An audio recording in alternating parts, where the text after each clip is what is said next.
ଦେଖନ୍ତୁ ବିଜିପିଓ ଯୋଜନାରେ ବର୍ତ୍ତମାନ ଜୟପୁର ବ୍ଲକରେ କିଛି ଜାଗାରେ କାମ ଚାଲିଛି।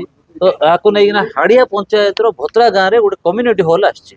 କମ୍ୟୁନିଟି ହଲ୍ରେ ଗୋଟେ ପ୍ରାଇଭେଟ ଲ୍ୟାଣ୍ଡରେ କାମ ଚାଲିଛି, ଯାହାକି ଗୋଟେ ଇଲିଗାଲ ଜିନିଷ। କାଲିକୁ ଯେତେବେଳେ ଗ୍ରାମବାସୀ ସେ କମ୍ୟୁନିଟି ହଲ୍କୁ ୟୁଜ୍ କରିବାକୁ ଯିବେ, ଯାହାର ପ୍ରାଇଭେଟ ଲ୍ୟାଣ୍ଡ, ଯାହାର ପଟା ଜାଗା ଅଛି, ସେ ମନା କରିବ ଯେ ଏଇଟା ମୋ ଜାଗା, ଏ ଭିତରେ କିଏ ଆସିବାକୁ ହବ ନା। ସେତେବେଳକୁ ଗ୍ରାମବାସୀ ତାର ବେନିଫିଟଟା ନେଇପାରିବେ ନାହିଁ। ତ ସେଇଟା ଗୋଟେ ସରକାରୀ ଜାଗାରେ ହବା ନିହାତି ଦରକାର। ସେକେଣ୍ଡ ଜିନିଷ, ସେଇଟା ଗୋଟେ ଯେହେତୁ ବିଜିପିଓ ଯୋଜନାରେ ହେଉଛି, ତ ଏଇଟା ଗୋଟେ ଡିପାର୍ଟମେଣ୍ଟାଲି କାମ ହବା କଥା, କିନ୍ତୁ ସେଟାକାର ଗୋଟେ ରାଜନୈତିକ ନେତାଙ୍କ ପ୍ରେସରରେ ଗୋଟେ ଜଣକୁ ୱାର୍କ ଅର୍ଡରଟା ଦିଆହେଇଛି। ୱାର୍କ ଅର୍ଡର ସେଭଳି କୌଣସି ଲୋକକୁ ଦେବା କଥା ନାହିଁ। ଡିପାର୍ଟମେଣ୍ଟାଲି କରାହଉଛି, ତ ଯାଇକିନା କାମ କରନ୍ତୁ, ନଚେତ ସେ ଗାଁର ଲୋକଙ୍କୁ ଧରିକିନା କାମ କରନ୍ତୁ। କାମ କୋଉ ଷ୍ଟେଜରେ ଅଛି କାମ ବର୍ତ୍ତମାନ ଆରମ୍ଭ ହେଇଛି, ପ୍ରାଇମେରୀ ଷ୍ଟେଜରେ ଅଛି। ବିଡିଓଙ୍କୁ ଜଣା ହେଲା, ବିଡିଓ କହିଲେ ଯେ ମୁଁ ସେ କାମଟାକୁ ଇମିଡିଏଟଲି ବନ୍ଦ କରୁଛି, ଆଉ ବର୍ତ୍ତମାନ ଷ୍ଟେପ୍ ନେବୁ ବୋଲି କହିଛନ୍ତି। ମୋ ନାଁ କାଲେ ଭରିଚନ୍ଦ। କୋଉ ଗାଁ ତମ? ଗାଁ ହେଲା ଭତ୍ରା। କଣ ତମର କମ୍ୟୁନିଟି ହଲ୍ ଯେତେବେଳେ ତମ ଗାଁ ଲୋକ ବସିକି କଥାବାର୍ତ୍ତା ହେଇକି ଜାଗା ଚିହ୍ନଟ ହେଇଥିଲା ନା ହେଇନଥିଲା?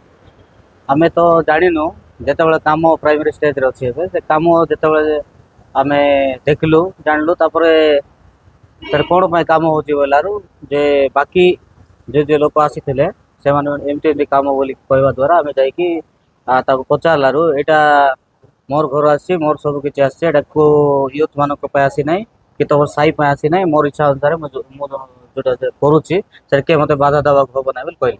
କିଏ ସେ ଲୋକଟାର ନାଁ କଣ? ସେ ଲୋକ ବି ଆମର ଗାଁର ଭତ୍ରା ଗାଁର ଆମର ସାନ ବାବା ବି ହେବେ, ତାର ପାଉଲ ନାଗ ତାଙ୍କେ କରୁଛନ୍ତି। ଗୋଟେ ସାହିର ମତାମତ ଅନୁଯାୟୀ ପିଲାମାନଙ୍କ, ଯେହେତୁ ପିଲାମାନେ ଆମେ ଅଛୁ, ୟୁଥ୍ ପିଲା ଯାକ ଅଛୁ, ମତାମତ ଅନୁଯାୟୀ ଆମର ଗୋଟେ ସହମତ ଭାବରେ ଯେଉଁ ଜାଗାରେ କରିବା ପାଇଁ ଇଚ୍ଛା ଅଛି ସେଇ ଜାଗାରେ କଲେ ଭଲ ହେଇଥାନ୍ତା।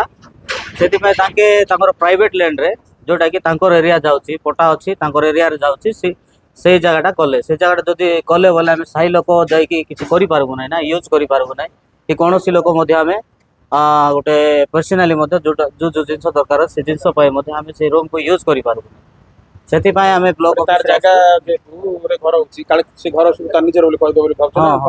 ଆମେ ଆକ୍ଚୁଆଲି ସେଇ ଜିନିଷ ସବୁ ପିଲା ବି କଥା ହେଲୁ, କଥା ହେଇକି 3 ଦିନ 4 ଦିନ ମିଟିଂ ବି କଲୁ, ଆଉ ଆମେ ତାଙ୍କୁ ବି ଇନଭାଇଟ୍ କଲୁ, ଆସ କଥା ହେବା କ'ଣ କ'ଣ ବୋଲିକି। ଆମକୁ ତ ଜଣେଇ ନାହାନ୍ତି, ଆମେ ସେ ଜିନିଷ କହିବା ଦ୍ୱାରା ବି ତାଙ୍କେ ନଥିଲେ, ଗାଁରେ ନାହାନ୍ତି, ତାଙ୍କ ମୁଁ ଜୟପୁର ଅଛି, ଏଇଠି ଅଛି ବୋଲି ବାଇ ଫୋନ୍ରେ ତାଙ୍କ କଥା ହେଇଛନ୍ତି। ଆଉ ଆଜି ସକାଳେ ଆମେ କହିବା ଦ୍ୱାରା ତାଙ୍କେ ମାନିଲେ ନାହିଁ, ତମେ ଯୋଉଠି ଯାଉଛ ଯାଅ, ଯୋଉଟା କରୁଛ କର ବୋଲି ଆମେ କହିବା ଦ୍ୱାରା ଆମେ ବ୍ଲକ ଅଫିସରେ ସରପଞ୍ଚ କି ପିଓ ସେମାନେ ଆସିନାହାନ୍ତି କାମ ଆରମ୍ଭ?